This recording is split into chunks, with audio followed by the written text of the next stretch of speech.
Hello എല്ലാവർക്കും പുതിയ വീഡിയോയിലേക്ക് സ്വാഗതം. അപ്പോൾ ഇന്നൊരു ഞണ്ട് റോസ്റ്റാണ് കേട്ടോ ഉണ്ടാക്കുന്നത്. വീട്ടിലെപ്പോൾ മീൻ കൊടുന്നാലും ഞാൻ തന്നെയാണ് കേട്ടോ അത് കട്ട് ചെയ്യലും ക്ലീൻ ചെയ്യലും ഒക്കെ ഞാൻ തന്നെയാണ്. എനിക്കിത് കട്ട് ചെയ്യാനൊക്കെ ഭയങ്കര ഇഷ്ടമാണ്, അതാണ് ഞാനിത് ചെയ്യുന്നത്. ഞാൻ കട്ട് ചെയ്യുകയാണെങ്കിൽ ഇതിൻ്റെ എല്ലാ കാലുകളും എടുക്കും കേട്ടോ.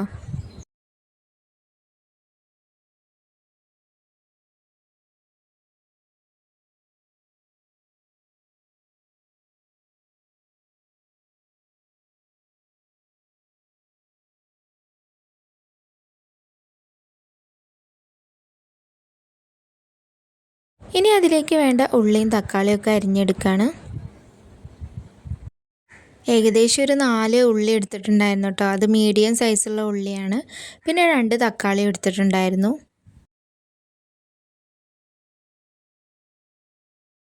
ഇനി എന്താ ഞണ്ട് റോസ്റ്റ് ഉണ്ടാക്കാൻ പോവാണ്. അപ്പോൾ കോക്കനട്ട് ഓയിലിലാട്ടോ ഉണ്ടാക്കുന്നത്. അപ്പോൾ ഇങ്ങനെ നാടൻ ഫുഡൊക്കെ ഉണ്ടാക്കുമ്പോൾ കൂടുതലായിട്ടും കോക്കനട്ട് ഓയിൽ തന്നെയാണ് ഉപയോഗിക്കുന്നത് നല്ലത് കേട്ടോ. അപ്പോൾ ഇതിലേക്ക് ഇത്രയും സാധനങ്ങളാണ് കേട്ടോ വേണ്ടത്. അപ്പോൾ എണ്ണ നന്നായിട്ട് ചൂടായിട്ടുണ്ട്. ഇനി ഉള്ളിയും തക്കാളിയും ഇഞ്ചിയൊക്കെ നമുക്ക് വഴറ്റിയെടുക്കാം.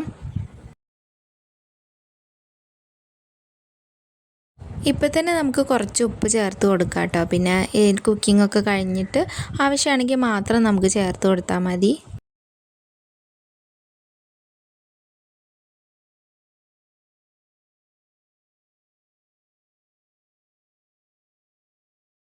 ഉള്ളി നന്നായിട്ട് വാടിയിട്ടുണ്ട്. ഇനി അതിലേക്ക് 1 ടേബിൾ സ്പൂൺ ഇഞ്ചി വെളുത്തുള്ളി ചതച്ചത് ഇട്ട് കൊടുക്കാം.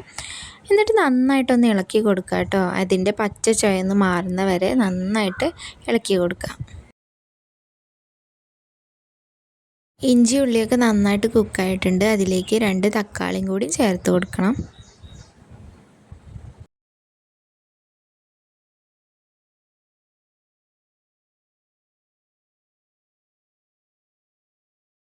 ഇനി പൊടികളൊക്കെ ചേർത്ത് കൊടുക്കാം. 1/4 ടീസ്പൂൺ മഞ്ഞൾപ്പൊടി, ഇതിലേക്ക് 3 ടീസ്പൂൺ മല്ലിപ്പൊടി ചേർത്തിട്ടുണ്ട്. നിങ്ങൾക്ക് അത്രയും വേണ്ടാന്നുണ്ടെങ്കിൽ ഇടേണ്ട ആവശ്യമില്ല കേട്ടോ.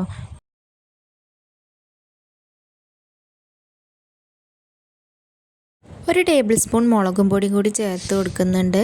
ഇത് സാധാ മുളകും പൊടിയാണ് കേട്ടോ, കാശ്മീരി ചില്ലി ഒന്നുമല്ല.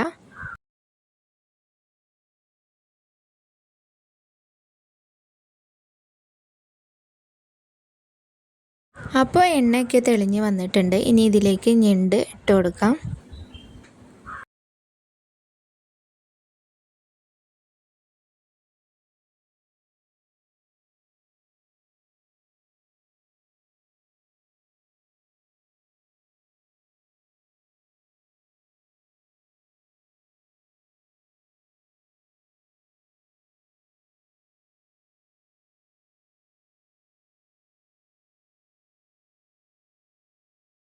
ഇനി ഇതിലേക്ക് 1 ഗ്ലാസ് വെള്ളം ചേർത്ത് കൊടുക്കുന്നുണ്ട്.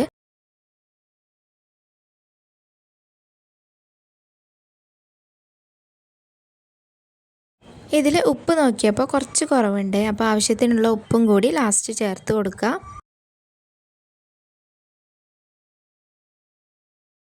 പിന്നെ 1 ടേബിൾ സ്പൂണ് ഗരം മസാലയോ അല്ലെങ്കിൽ ചിക്കൻ മസാലയോ ചേർത്ത് കൊടുക്കുക കേട്ടോ. ഇതിൽ ചേർത്തിട്ടുള്ളത് ചിക്കൻ മസാലയാണ്. പിന്നെ മല്ലിച്ചെപ്പും കറിവേപ്പിലയും കൂടി ചേർത്ത് കൊടുക്കാം.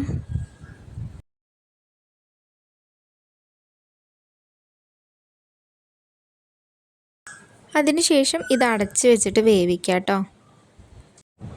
ഞണ്ട് റോസ്റ്റ് റെഡി ആയിട്ടുണ്ട് കേട്ടോ. അതിൻ്റെ മുകളിലേക്ക് കുറച്ച് പച്ച വെളിച്ചെണ്ണയും കൂടി ഒഴിച്ച് കൊടുത്തിട്ട് നന്നായിട്ടൊന്ന് മിക്സ് ചെയ്ത് കൊടുക്കാം.